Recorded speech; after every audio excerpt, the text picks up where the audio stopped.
Hello students, how are you? Okay, good. So last class में जो हम लोगों ने पढ़ा दो क्लास में इन्फेंट्री के बारे में आप लोगों ने स्टडी किया।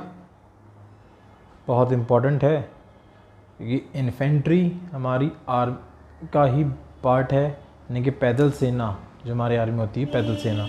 तो हमें इसके बारे में तो एटलीस्ट हमें पता होना चाहिए कि एटलीस्ट इन्फेंट्री का क्या रोल है, क्या कहाँ से आई है, क्या इसकी विशेषताएं हैं, क्या इसकी लिमिटेशंस हैं, यानी कुछ कमियां हैं। ठीक है ना।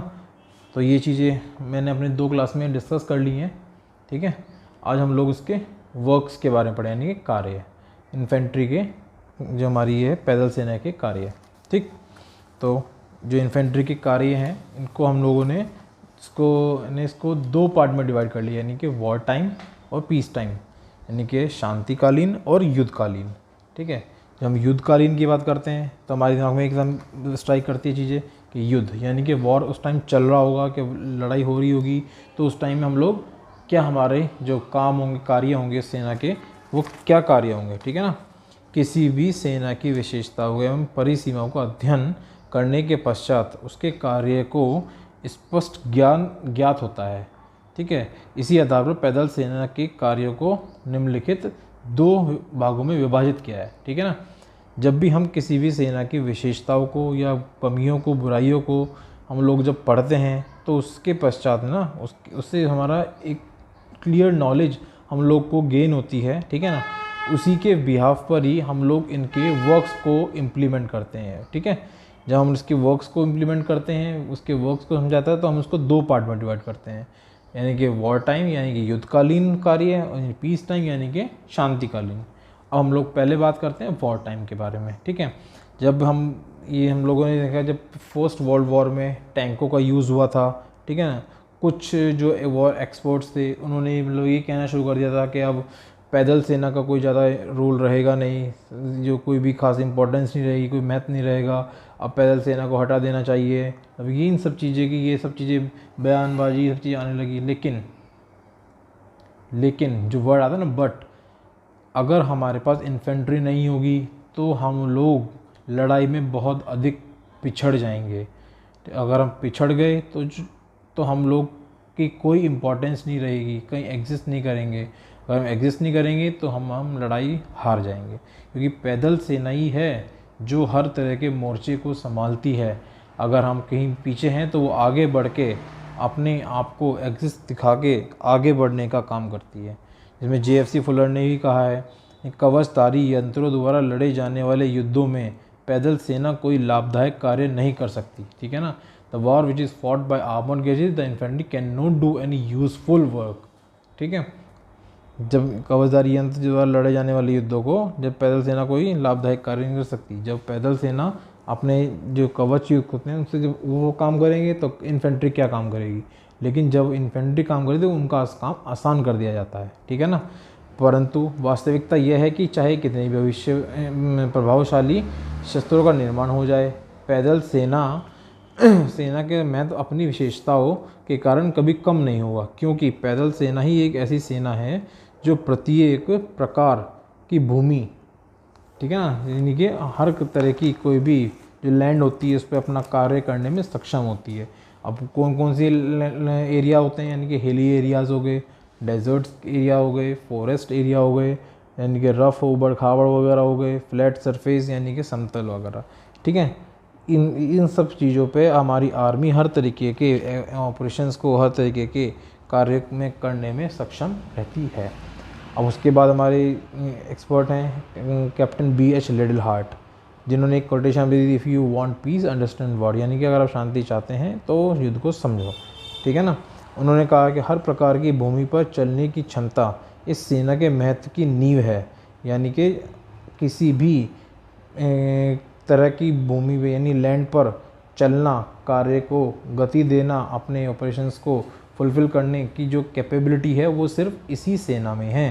ठीक है ना। अन्य सेनाओं में अधिक गतिशीलता अथवा अधिक अग्नि शक्ति पाई जा सकती है, जो यानी कि जो और बहुत आर्मी होती है उसमें बहुत एडिशनल मोबिलिटी या अधिक अग्नि शक्ति यानी कि पावर होती है वो मिल सकती है, लेकिन जो उन दोनों मोबिलिटी मिल सकती ज़्यादा मिल सकती है, लेकिन जो इन दोनों का कॉम्बिनेशन यानी मिक्सचर है वो सिर्फ एक ही जगह मिलेगा, वो मिलेगा इन्फेंट्री में, ठीक है ना। परंतु स्थानीय गतिशीलता तथा अग्नि शक्ति दोनों का मिश्रण पैदल सेना में ही मिलता है, ठीक। जब हम लोग ये बता दिया कैप्टन BH ली हार्ट ने अपने वर्ड्स में समझा दिया, हम दोनों जब मोबिलिटी के बात करेंगे, ठीक है ना, गतिशीलता के बारे में बात करेंगे, शक्ति पावर के बारे में बात करेंगे, वो बहुत सारी आर्मी में मिल जाएगा, लेकिन इन दोनों का मिक्सचर किस में मिलेगा, सिर्फ हमारी इन्फेंट्री में, ठीक है। अब पैदल सेना जो होते शत्रु के निकट पहुंचकर उससे गुत्थम गुत्था की लड़ाई भी लड़ती है, यानी कि हाथापाई भी होती है। वो खाई में छिपे शत्रु सैनिकों को नष्ट भी कर सकती है अथवा उन्हें पकड़कर बंदी भी बना लेती है। साथ ही शत्रु की बची हुई सामग्री पर पैदल सेना ही अधिकार करती है। अब टैंक वाले थोड़ी ना बाहर निकल के उसमें से निकल के आएंगे और उनको आ जाओ भाई हम तुम्हें लेके आ रहे हैं। जो हमारी पैदल सेना होती है उनकी सहायता यानी कॉपरेशन, सहायता के बगैर हम लोग आगे की कार्रवाई नहीं कर सकते, ठीक है ना। ठीक है, अब ये हो गया जब हम तक हमारी पैदल सेना नहीं आएगी तब तक टैंक का भी कोई, टैंक तो हमला निस्तनाबूद कर देगी, लेकिन जो वहाँ के एरिया होते हैं इनको कॉन्कर्ड कैप्चर करने का काम तो पैदल सेना ही करती है, ठीक है। अलग जो पैदल सेना है, इंडस्ट्रियल प्लेस है, जो पुल हैं, ब्रिजेस हैं, उनको शत्रुओं से आक्रमण करने के लिए इम्पॉर्टेंट रोल प्ले किए जाते हैं, ठीक है। तो उसमें आक्रमण कर यानी कि अटैक का रोल निर्धारित किया जाता है, हम लोगों को कैसे करना है कैसे नहीं करना है। हमारी जो प्रभात मैनेजमेंट टीम्स होती हैं, प्रशासनिक टीम्स होती हैं, ठीक है ना, उनकी सहायता भी करती हैं ज़रूरत पड़ने पर। अब जो ज़रूरत पड़ने में उनकी जब कहीं झगड़ा हो गया, झगड़ा होने के बाद उनको ज़रूरत पड़ी है तो वहाँ पर उसका पूरा रोल हमारे इन्फेंट्री करती ही करती है, ठीक है। तो ये हम लोग कम वॉर टाइम में जो इसके वर्क होते हैं वो हम लोग डिस्कस कर लिए हैं। अब हम लोग आते हैं पीस टाइम वर्क्स की तरफ, ये शांतिकालीन कार्य की तरफ। अब शांतिकालीन कार्य में क्या आ जाते हैं, जो हमारा कंप्लीट कोऑपरेशन है हमारा होता है शांति और सिक्योरिटी, यानी कि शांति और पीस एंड सिक्योरिटी मतलब शांति और सुरक्षा को अपने देश में बनाए रखने का, ठीक है। जब तक हम शांति और सुरक्षा बनाए नहीं रखेंगे तो हमारे देश में ये सब चीज़ें चलती रहेंगी ही रहेंगी, ठीक। उसके बाद हम लोग नेक्स्ट में पढ़ते हैं इंटरनल सिक्योरिटी एंड डेवलपमेंट। हमारी जो आंतरिक सुरक्षा है, उनका विकास है, उसको हम आगे बढ़ाने के लिए हम लोग शांति काल में इन सब चीज़ का यूज़ करते ही करते हैं, ठीक। फिर थर्ड पॉइंट में आता है हमारा टू गिव असिस्टेंस और हेल्प इन लोकल गवर्नमेंट यानी एडमिनिस्ट्रेशन। जो हमारे लोकल एडमिनिस्ट्रेशन होते हैं, हमारा लोकल प्रशासन होता है, उनको हेल्प करते हैं। अगर कोई भी हिंसा है, जो वहाँ की अर्धसैनिक बल हैं या पुलिस है, लोकल पुलिस है, अगर वो उनसे हैंडल नहीं हो पा रही है तो उस टाइम पर आर्मी को बुलाकर यानी पैदल सेना को बुलाकर वहाँ पर वो अपना मोर्चा संभालती हैं। मोर्चा संभालने के बाद अपने आप को एग्जिस्ट करा के उस चीज़ों को वहाँ शांत दंगे को शांत करा जाता है, ठीक है। अब हमारे जो आर्मी है, जो चीफ़ हैं, उन्होंने टारगेट करा के हमारी जो आर्मी है वो भी हाईटेक होनी चाहिए।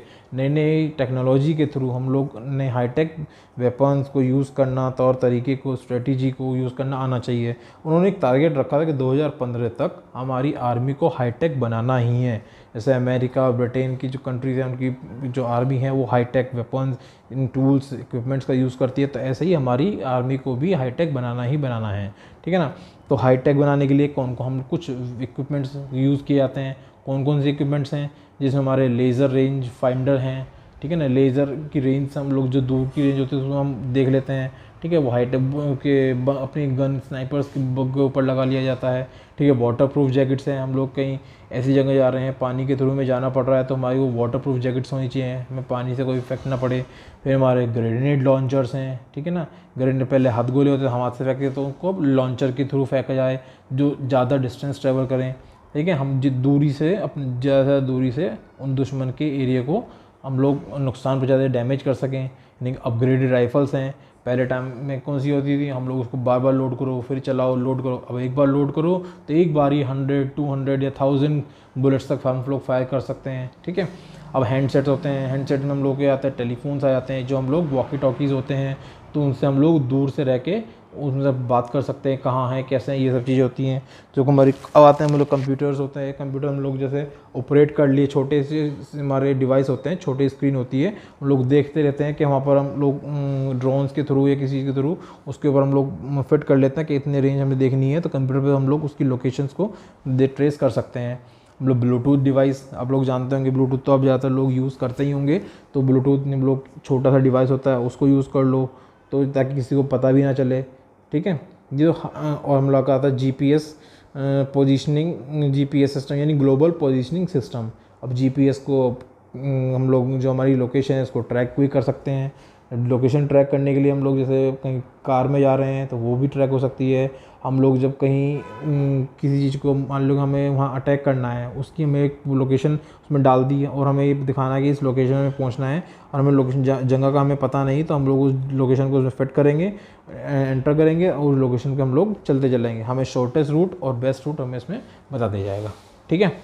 अब हम लोगों का इन्फेंट्री का एक टॉपिक पूरा कंप्लीट हो गया है, जिसमें हम लोगों ने इन्फेंट्री का सारा डिटेल हिस्ट्री सब लोग पढ़ ली, इसके इंपॉर्टेंस यानी कैरेक्टरिस्टिक्स हम लोगों ने पढ़ ली, इसके लिमिटेशंस यानी कि इसकी परिसीमाएं यानी कि कमियाँ हम लोगों ने पढ़ ली, इसके वर्क हम लोगों ने पढ़ लिए। वर्क हम लोगों ने 2 पार्ट में डिवाइड कर दिए यानी कि वॉर टाइम और पीस टाइम, ठीक है। अब इन दोनों को ये सब चीज़ें कंप्लीट होने के बाद हमारा इन्फेंट्री का पार्ट कंप्लीट होता है, ठीक है। आप इसको तरीके से पढ़िए, समझिए, ठीक है। इसके नोट्स आपको मिल जाएंगे, कोई प्रॉब्लम कोई आए तो आप मुझसे डिस्कस कर सकते हैं, ठीक। आज का ये टॉपिक आपका यहीं कंप्लीट होता है। Thank you.